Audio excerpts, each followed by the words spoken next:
Parmi les mystères autour de l'Égypte et de ses pyramides de Khéops ou encore Gizeh, se trouve une nouvelle énigme. Elle s'appelle Anagoda, une pépite, une prodige, un ovni tombé du ciel, menant désormais la nation égyptienne sur les devants de la scène du tennis de table mondial. Elle révolutionne le ping et dégage quelque chose que d'autres n'ont pas, et son statut de prodige incarne une image inspirante auprès de toute la jeunesse. Pleine d'audace et de talent, elle est considérée comme la prochaine grande figure du tennis de table africain. Et donc aujourd'hui, je vais me pencher sur son parcours afin de vous la présenter. Avant tout cela, je le rappelle, objectif 8000 abonnés avant 2026, donc n'hésitez pas à booster la vidéo, merci et bon visionnage.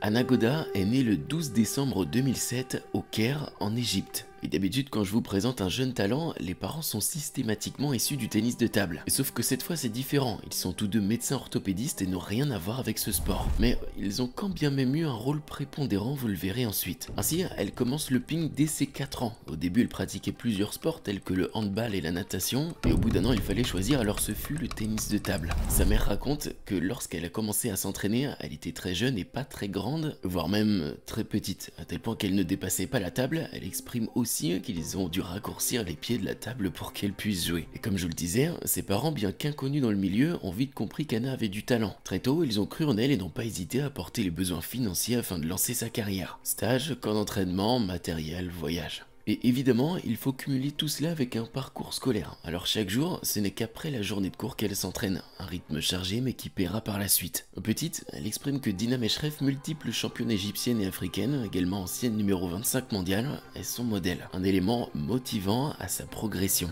Ainsi, dès ses 7 ans, elle partait déjà en stage en Chine, supervisée par l'entraîneur chinois et manager de l'équipe nationale égyptienne, Zhang Shaolin, un élément déterminant qui lui a permis de développer rapidement un côté athlétique et technique hors norme. Ainsi, très jeune, son parcours semble déjà tout tracé. À encore 7 ans, elle réalise sa première compétition internationale lors d'un tournoi en Suède, sans grand résultat, mais je tenais à le préciser afin de souligner la précocité de Anagoda. Et d'ailleurs, son premier titre international sera en Algérie à ses 8 ans où elle remportera le titre dans la catégorie espoir. Et ainsi de suite, c'est-à-dire que malgré son âge, elle enchaîne les succès tournoi après tournoi. Et c'est en 2020, à 12 ans, qu'elle fera pour la première fois partie de la composition de l'équipe égyptienne pour les championnats du monde par équipe. Alors finalement, l'édition a été annulée en raison d'une pandémie que vous connaissez, mais sur le papier, est-ce qu'on se rend compte de ce qui se passe? Et nous arrivons petit à petit à l'année 2021. Accrochez-vous parce qu'une nouvelle fois, c'est absolument aberrant. Évidemment, elle connaît de nouveaux succès dans les catégories jeunes, mais ce n'est pas tout. Elle participe en juillet 2021 aux Jeux Olympiques de Tokyo à 13 ans.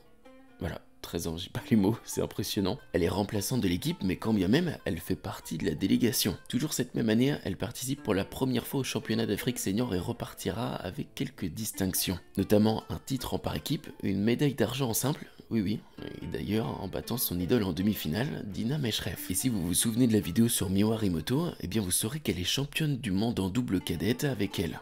Et vice-championne en simple. Elle deviendra également la plus jeune championne égyptienne à 12 ans, s'imposant pour l'édition 2020 et 2021, disputée respectivement en janvier et octobre 2021 à cause de la pandémie. On se rend compte que, à l'époque, elle battait quand même des joueuses comme Dina Meshref et Mariam Alodabi, qui étaient des joueuses régulières du top 50 mondial. Ça peut paraître un peu plus courant dans des pays comme le Japon, mais en Égypte, c'est du jamais vu. Ainsi, en 2022, elle deviendra championne de la Coupe d'Afrique à Tunis, ce qui la propulsera à la 33e place mondiale. Elle déclare que c'était un moment particulier, surtout avec le soutien des supporters tunisiens, pour vous dire à quel point elle inspire tout le continent. Ainsi, Anna est propulsée médiatiquement, elle apparaît comme une star à l'international, elle est même déjà apparue aux côtés de Mohamed Salah, grand joueur de Liverpool, et certainement l'une des personnalités les plus connues d'Égypte. Elle ira même s'associer avec une grande marque du sport, Red Bull. Il faut bien comprendre ici que ça souligne son image de talent exceptionnelle. Pensez ce que vous voulez de cette marque, mais c'est une première pour un ou une joueuse de tennis de table, parce que c'est un sponsor aux moyens stratosphériques et surtout très connu. Puis, en 2023, elle deviendra la plus jeune médaillée de l'histoire des Jeux africains en remportant l'or en simple à Accra. Et quelques mois après, elle sera également la plus jeune championne d'Afrique à 15 ans. Cette compétition lui donnera d'ailleurs la possibilité de se qualifier aux Jeux Olympiques de Paris 2024. Je ne sais pas si on se rend compte, mais notamment grâce à Anna, l'Égypte se présente comme étant l'une des nouvelles nations potentiellement dangereuses à l'international. Elle propulse son pays sur le devant de la scène et devient l'égérie de son sport dans son pays. Mais maintenant que j'ai pu vous retracer une petite partie de sa carrière, nous allons constater visuellement à quel point Anagoda est une joueuse au potentiel énorme. En 2024, elle réalise très certainement l'une des meilleures performances de sa carrière. Elle est en 8e de finale du Champions de Montpellier et se retrouve face à la chinoise tête de série numéro 2,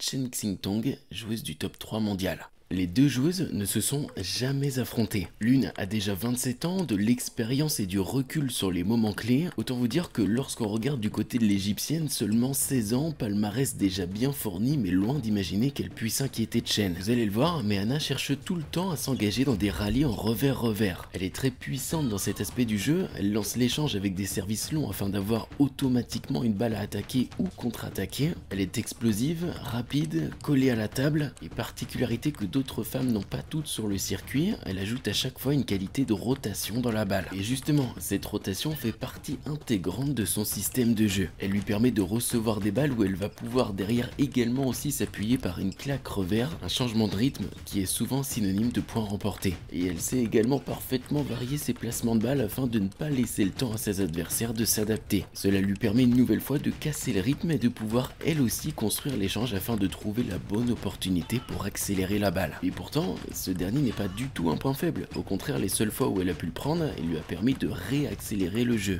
Mais son revers est si fort qu'elle base la quasi-totalité de son jeu dessus, en tout cas sur ce match. Ainsi, de par son jeu explosif, elle peut dépasser la chinoise dans l'échange sur pas mal de points. Et pourtant, je me dois quand même de le rappeler, elle fait partie du top 3 mondial, elle est habituée à jouer les meilleurs revers au monde, c'est très certainement aussi l'un de ses points forts.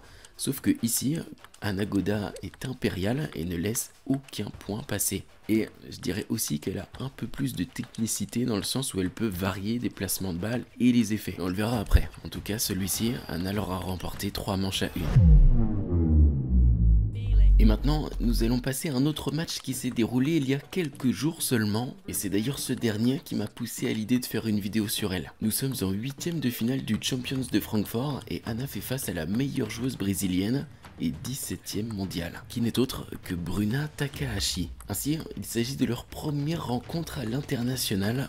Mais cette fois, nous sommes un an plus tard, Anna a pris un peu d'expérience, continue de progresser et même rentrer dans le top 30 mondial. Et cette fois-ci, nous avons deux joueuses au profil similaire, très offensives. Elle anticipe énormément les trajectoires et a une lecture de jeu très intéressante. Ah, en fait, je ne l'ai pas précisé, mais elle fait partie des joueuses évoluant avec un bois Cyber Shape. Voilà, pour ceux qui se posaient la question. Et la différence par rapport au match précédent réside aussi certainement dans le fait que désormais, Anna est implantée comme une joueuse régulière du top 30 mondial et son jeu est analysé. Son atout en revers est incontestable et il est difficile de rivaliser avec elle dans ce secteur. Ainsi, sur ce match, on peut voir Anna utiliser son coup droit beaucoup plus fréquemment et honnêtement, il est vraiment puissant. Et Bruna Takahashi en fera d'ailleurs les frais puisqu'elle perdra finalement ce match 3 manches à 2. La pression et la tension étaient palpables et elle se ressentait à travers l'écran. C'est finalement la joueuse la moins expérimentée qui l'aura emporté, faisant preuve d'un mental d'acier. Voilà, une nouvelle fois, comme c'est une jeune joueuse, je vais pas forcément développer plus que ça puisqu'il risque d'y avoir de nouvelles vidéos sur elle parce que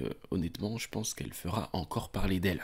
Et maintenant, pour tous ceux qui sont restés jusque là dans la vidéo, eh bien n'hésitez pas à me dire dans les commentaires Cybershape, comme ça je saurai que vous êtes encore là.